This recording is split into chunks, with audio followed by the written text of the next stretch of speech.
friends, welcome to Nicedaykitchen. இன்னைக்கு கல்யாண வீட்டு வத்த குழம்பு பார்க்க போறோம்.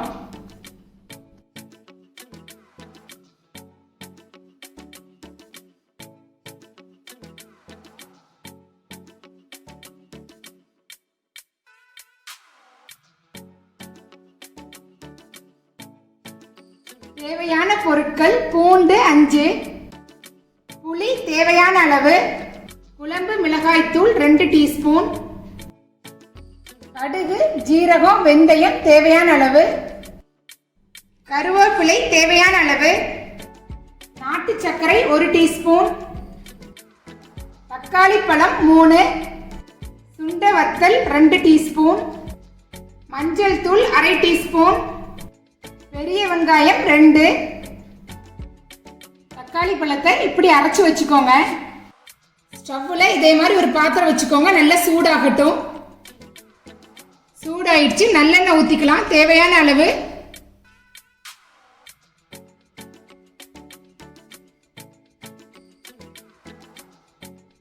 எண்ணெய் சூடாயிடுச்சு. கடுகு போட்டுடலாம்.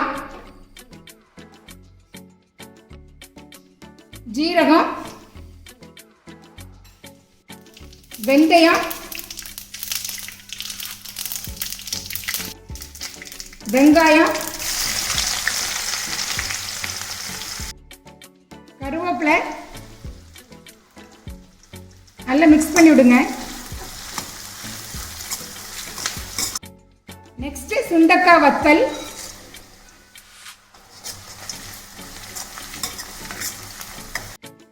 வெள்ளைப்பூடு, இதையும் நல்லா மிக்ஸ் பண்ணி விடுங்க.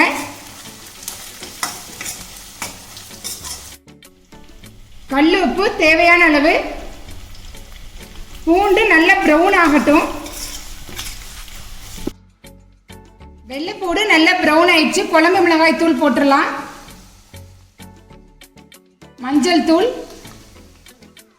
நல்லா மிக்ஸ் பண்ணுங்க. குழம்பு மிளகாய் தூள் இல்லைன்னா ரெட் சில்லி தனியா பொடியும் போட்டுக்கலாம். நெக்ஸ்ட் அரைச்ச தக்காளி, இதையும் நல்லா மிக்ஸ் பண்ணிடுங்க. நெக்ஸ்ட் கரைச்சி வச்ச புளியை ஊத்திடலாம். இதையும் நல்லா மிக்ஸ் பண்ணுங்க. குழம்பு நல்லா கொதிச்சிட்டு இருக்குது. நல்லெண்ணெய் இன்னும் கொஞ்சம் ஊத்திக்கலாம்.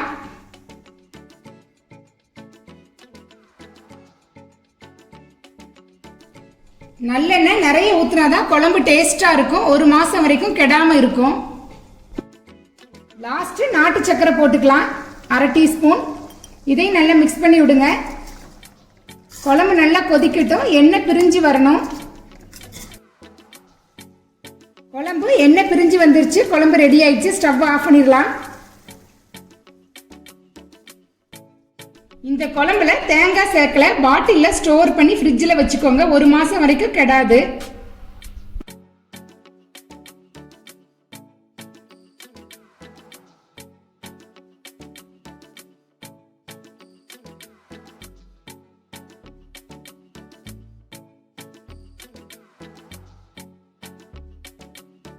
சூப்பரா வத்த குழம்பு ரெடி ஆயிடுச்சு. கண்டிப்பா உங்க வீட்ல ட்ரை பண்ணுங்க.